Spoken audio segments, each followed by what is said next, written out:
Assalamualaikum warahmatullahi wabarakatuh. Perkenalkan, nama saya Asni Nur Ayani dari Prodi Ekonomi Syariah. Di sini saya akan menjelaskan tentang analisis lingkungan bisnis dengan pendekatan 4C. Nah, 4C itu ada change, kompetitor, customer, dan company. Nah, dari keempat tadi, change, kompetitor, customer, dan company itu ada business landscape analysis. Nah, sebelum kita merancang sesuatu strategi bisnis, kita juga perlu dilakukan peninjauan terhadap situasi bisnis di masa yang akan mendatang itu. Yang pertama, ada analisis perubahan yang terjadi, change atau value migrator. Ada beberapa aspek yang mempengaruhi terjadi perubahan, antara lain teknologi, politik, sosial budaya, atau ekonomi dan pasar. Nah, perubahan ini mencakup seberapa pasti atau tidak pasti perubahan tersebut. Yang kedua, ada analisis customer value demander. Customer merupakan value demander yang mana kebutuhan daya beli keputusan merupakan di tangan customer tersebut. Yang ketiga, analisis kompetitor atau value supplier. Nah, persaingan membuat market berubah. Kompetitor dalam ini adalah sebagai value supplier. Analisis kompetitor untuk mengetahui market persaingan, kompetitor bisa menjadi kuat atau sebaliknya gitu. Yang keempat, ada analisis company value decider. Company merupakan value decider untuk mengidentifikasi efek terhadap perusahaan tersebut. Yang kedua, ada definisi lingkungan bisnis. Lingkungan merupakan segala sesuatu yang berada di luar organisasi. Nah, itu menurut Robin 1994. Nah, dalam organisasi itu cukup mudah gitu. Nah, dalam definisi lingkungan bisnis itu terbagi dua. Ada internal dan eksternal. Nah, lingkungan bisnis merupakan lingkungan yang dihadapi organisasi yang harus dipertimbangkan dalam pengambilan keputusan bisnis atau perusahaan tersebut. Adapun aktivitas keseharian organisasi mencakup interaksi dengan lingkungan kerja. Nah, hal ini juga termasuk berhubungan dengan pelanggan, supplier, serikat dagangan, dan pemegang saham. Lingkungan bisnis berperan dalam mempengaruhi penetapan strategi organisasi tersebut.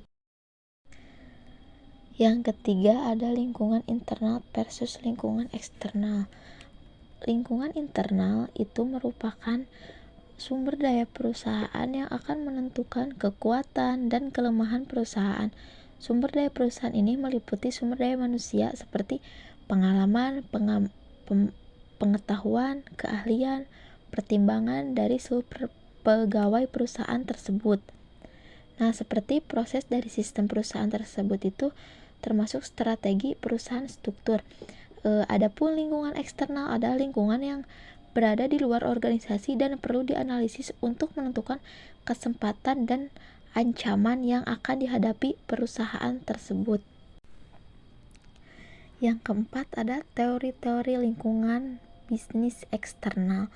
Nah, kaitan lingkungan eksternal dengan organisasi dapat dijelaskan dengan teori-teori ekologi populasi, kontingensi, dan teori ketergantungan pada sumber daya. Nah, teori kontingensi juga menyatakan bahwa keselarasan antara strategi dengan lingkungan bisnis eksternal menentukan kelangsungan hidup perusahaan. Nah, teori kontingensi juga bermakna bagaimana perencanaan strategi mampu memenuhi tuntutan lingkungan yang mana jika tidak tercipta keseleraan antara perencanaan strategi dengan lingkungan bisnis eksternal dapat berakibat munculnya krisis organisasi atas perusahaan tersebut. Nah, pendekatan dengan menggunakan teori kontingensi ini mendapat dukungan dari banyak pakar, bukti empiris, dan banyak juga pada umumnya. Dengan lingkungan eksternal yang dihadapi akan memperlihatkan kinerja yang lebih baik dibandingkan perusahaan-perusahaan yang kurang berhasil menyelaraskan strateginya. Yang kelima, ada ketidakpastian dan perubahan. Nah, menurut Millikan 1987 adalah kondisi di mana pelaku tidak memiliki kemampuan untuk memahami atau memprediksi kondisi lingkungan karena kurangnya informasi atau kemampuan untuk memahami keterkaitan elemen-elemen lingkungan perusahaan tersebut. Nah, jika apa yang dikemukakan oleh Milliken maupun laporan dari Kierkegaard mengaitkan informasi sebagai sumber utama ketidakpastian. Nah, dalam hubungan ini ada beberapa hal yang digunakan perusahaan memberikan ketidakpastian. Ada 5 faktor yang terlibat. Yang pertama, pemerintah sebagai regulator. Kedua, pelanggan. Ketiga, teknologi. Keempat, publik. Kelima, pemasok. Nah, dengan menambah 2 faktor lagi, yakni teknologi dari lembaga keuangan, menurut Mathew 1995 melakukan analisis faktor. Dengan analisis tersebut, ia mengembangkan dan mengelompokkan faktor penyebab ketidakpastian tersebut. Yang pertama ada sumber daya. Nah, dari sumber daya itu ada bahan baku, modal kerja. Yang kedua, perilaku distributor. Yang ketiga, perilaku konsumen. Yang keempat, persaingan. Yang kelima, dampak peraturan pemerintah. Yang keenam, dampak perkembangan teknologi. Yang ketujuh, jasa lembaga keuangan. Adapun langkah bisnis syariah marketing itu yang pertama ada change. Nah, change ini adalah sesuatu hal yang pasti oleh perubahan perlu disikapi dan dicermati. Perubahan di bidang lain seperti politik, legal, sosial, budaya, ekonomi, dan pasar, walaupun berperan penting dalam syariah marketing, sudah juga banyak dibahas oleh pihak lain, misalnya peraturan-peraturan yang menyangkut perbankan syariah atau tentang perkembangan industri di perbankan syariah dan asuransi syariah di Indonesia tersebut. Nah, perkembangan teknologi ini juga tentu memberikan kesempatan emas bagi perusahaan yang menggunakan prinsip-prinsip syariah.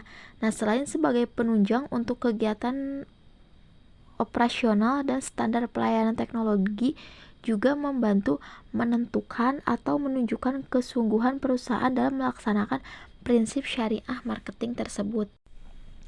Yang kedua ada kompetitor.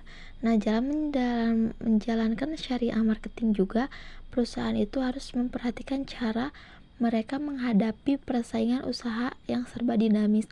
Nah, globalisasi dan perubahan teknologi menciptakan persaingan usaha yang sangat ketat gitu. Pasar menjadi semakin kompleks dan tidak mudah ditebak. Nah, persaingan antara dua belah pihak itu tidak akan bisa dihindari karena memang sudah merupakan sifat gitu. Adapun dalam persaingan usaha yang dihadapi semakin ketat dan kadang seperti kotor, perusahaan ini juga harus punya kekuatan moral untuk tidak terpengaruh oleh pemain bisnis seperti itu.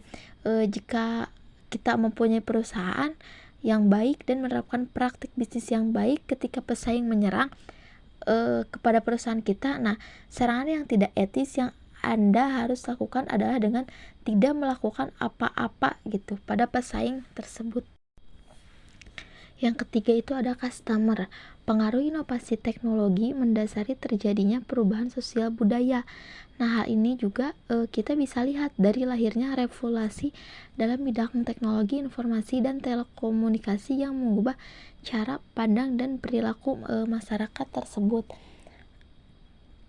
Teknologi juga membuat dunia menjadi satu sehingga tercipta era globalisasi yang tidak dapat dihindari. Nah, perbedaan antar negara juga di dunia telah lenyap serta menghasilkan sesuatu masyarakat baru dalam kehidupan era globalisasi tersebut. Nah, di era globalisasi ini seperti sekarang masyarakat juga menjalani kehidupan secara produk gitu. Adapun perekonomian Islam dimulai dengan kehadiran perbankan syariah sebagai lembaga keuangan yang berlandasan etika. Nah, bagi umat beragama juga globalisasi membawa banyak manfaat peluang, karena itu kita mesti belajar satu sama lain tanpa meninggalkan jati diri kita. Karena itulah kita lihat umat Islam memulai penerapan perekonomian secara syariah tersebut. Nah, perkembangan pesat sistem ekonomi Islam berdasarkan syariah ini menjadi bukti bahwa masyarakat yang hidup di era globalisasi sekarang menjalani kegiatan ekonomi yang sesuai dengan prinsip syariah tersebut.